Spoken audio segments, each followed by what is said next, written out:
प्यारे भाइयों बहनों, सादर सप्रेम नमस्ते। सत्यार्थ प्रकाश के प्रथम समुल्लास का पाठ हमारा चल रहा है, जिसमें परमात्मा के 100 नामों का वर्णन महर्षि दयानंद सरस्वती ने किया है, जिसको कि हमने आपके साथ साथ पढ़ा और पढ़ाया।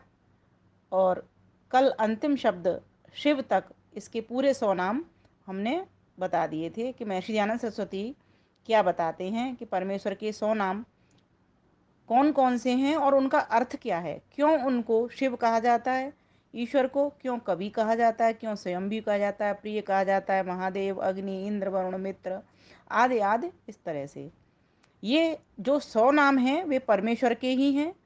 अब महर्षि दयानंद सरस्वती आगे लिखते हैं, परंतु इनसे भिन्न भी परमात्मा के असंख्य नाम हैं, क्योंकि जैसे परमेश्वर के अनंत गुण कर्म स्वभाव हैं, वैसे उसके अनंत नाम हैं।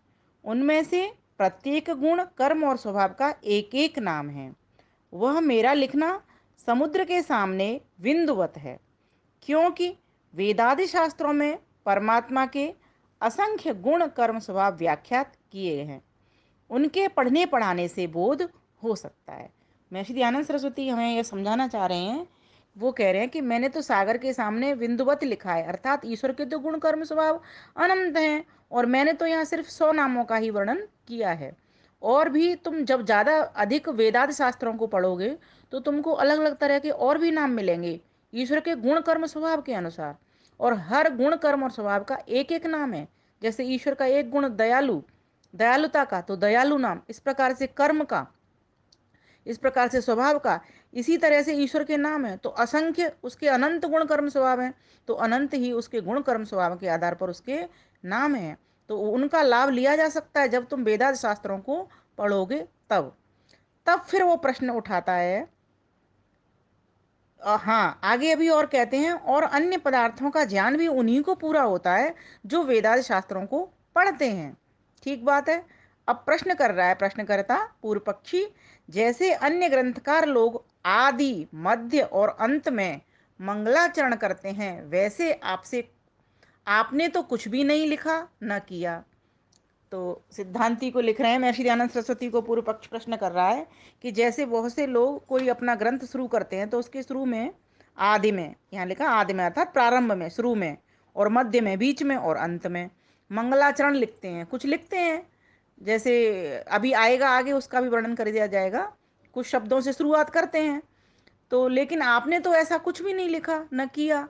तो महर्षि दयानंद सरस्वती उत्तर दे रहे हैं, ऐसा हमको करना योग्य नहीं, क्योंकि जो आदि मध्य और अंत में मंगल करेगा तो उसके ग्रंथ में आदि मध्य और मध्य तथा अंत के बीच में जो कुछ लेख होगा वह अमंगल ही रहेगा। फिर तो एक तरीके से प्रश्नात्मक शैली में उत्तर दे रहे हैं वो कि ठीक बात है तुम्हारी, तुम कह रहे हो कि आदि मध्य और अंत में लिखा होना चाहिए, लेकिन फिर जो जो और भी शब्द रहेंगे बीच बीच में उनके भी, तो क्या वो अमंगल रहेंगे? देखो, फिर वो एक सांख्य शास्त्र का वचन कह रहे हैं, सांख्य दर्शन का सूत्र बोल रहे हैं, मंगलाचरणम शिष्टाचारात फल दर्शनाश्रुतितश्चेति। इसका अभिप्राय यह है कि जो न्याय पक्षपात रहित सत्य वेदोक्त ईश्वर की आज्ञा है उसी का यथावत सर्वत्र और सदा आचरण करना मंगलाचरण कहलाता है।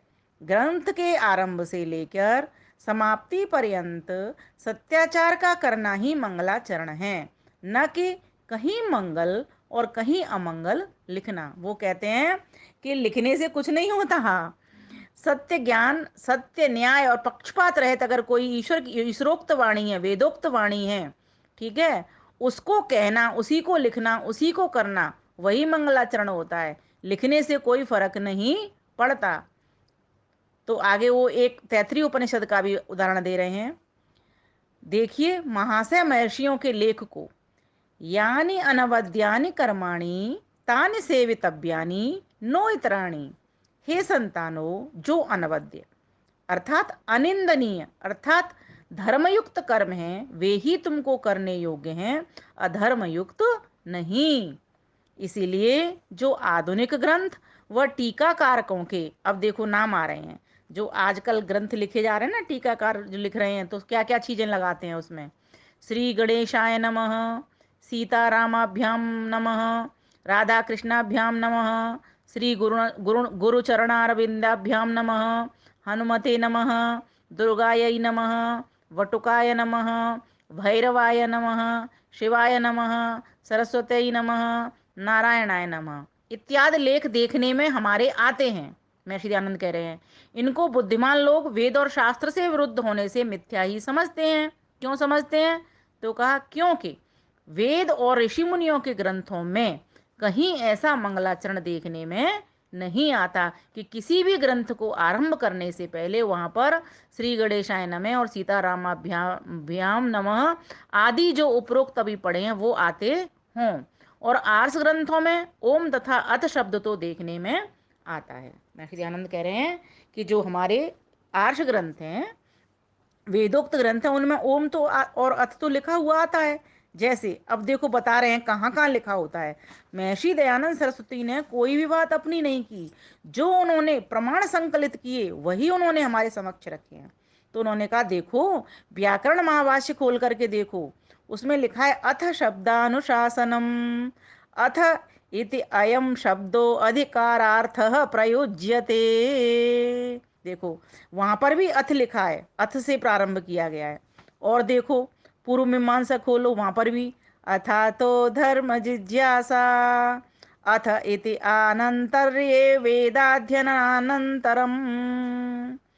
और देखो वैशेषिक दर्शन खोलो, उसमें भी अथा तो धर्म व्याख्यास्यामः, अथेति धर्म कथनानंतरम धर्म लक्षणम विशेषेण व्याख्यास्यामः।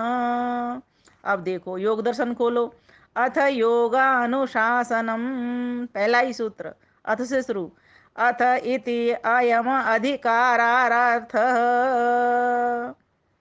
अथ त्रिविध दुखात्यंत निवृत्ति अत्यंत पुरुषार्थ। ये सब अथ से शुरू हो रहे हैं।